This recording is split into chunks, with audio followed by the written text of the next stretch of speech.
With the deepening of globalization, international migration has been experienced a large increase in these years. Human trafficking has become the fastest growing transnational crime activities in Southeast Asia. Every year, there are millions of people bought and sold into forced labor around the world. It's estimated that almost half of them are in the Asia-Pacific region. More than 10,000 cases of trafficking in persons in Southeast Asian countries between 2007 to 2010. The women and children occupy a huge amount of human trafficking issues. It's estimated that nearly one-third of the global trafficking trade, led about 200,000 to 225,000 women and children, are trafficked from Southeast Asia every year. However, most of this trafficking occurs within the Southeast Asian region. About 60% of trafficking which occurs is to major region cities in Southeast Asia, and about 40% to the rest of the world. Of 45,000 to 50,000 women and children estimated to be trafficked to the United States. Approximately 60% are estimated to originate from Southeast Asia, making this region the most important source region in the world for victims of trafficking to the United States.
Elianita tells her story in broken English, but there is no mistaking her anger when she recalls how her employer at a labor company in Dubai sexually harassed her in 2007. He was so angry, and he also beat me and kidnapped me in the bathroom for many hours. And he knocked the door and he said, "Ellie, just obey to me." I said, "I'm sorry. I didn't want anything from you. I came for working, and I will not allow anybody touch my body, also working at my body." I say like this.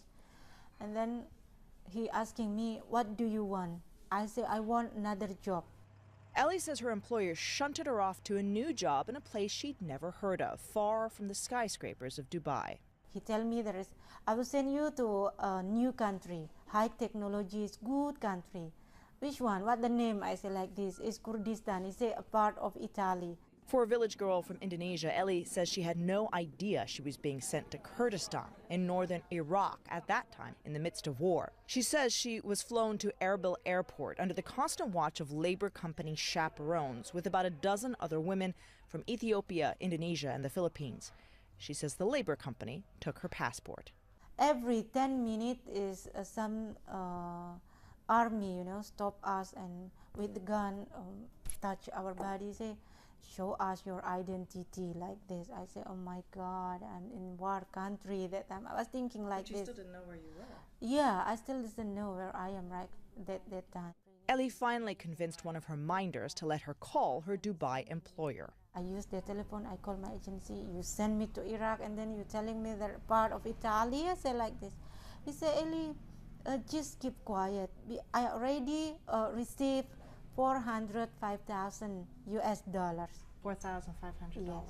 So at that time that I know that they sell me. She says she tried to run away several times, but after days on the street, she was found by the labor agency, dragged back, and she says beaten as a punishment. The agency also kidnapped me inside the bathroom with the gun on my head. He said, if you doesn't stop your action, call or your government, I will kill you.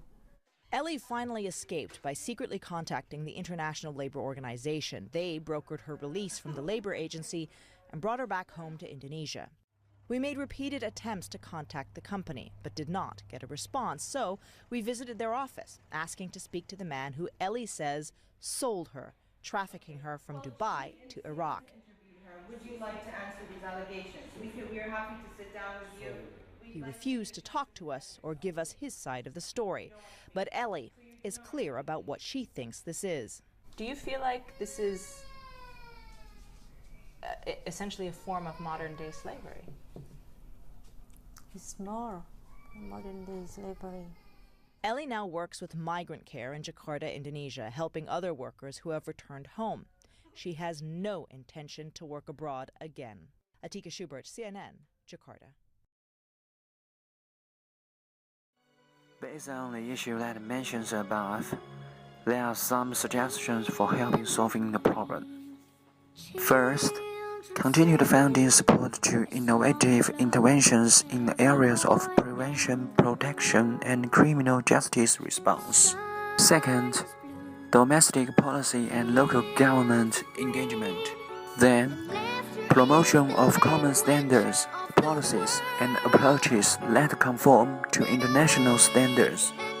Fourth, increase the bilateral engagement. Fifth, increase cooperation through regional multilateral forums. Finally, strengthen the protection of women and children to increase their sense of safety and do the best to solve the problem of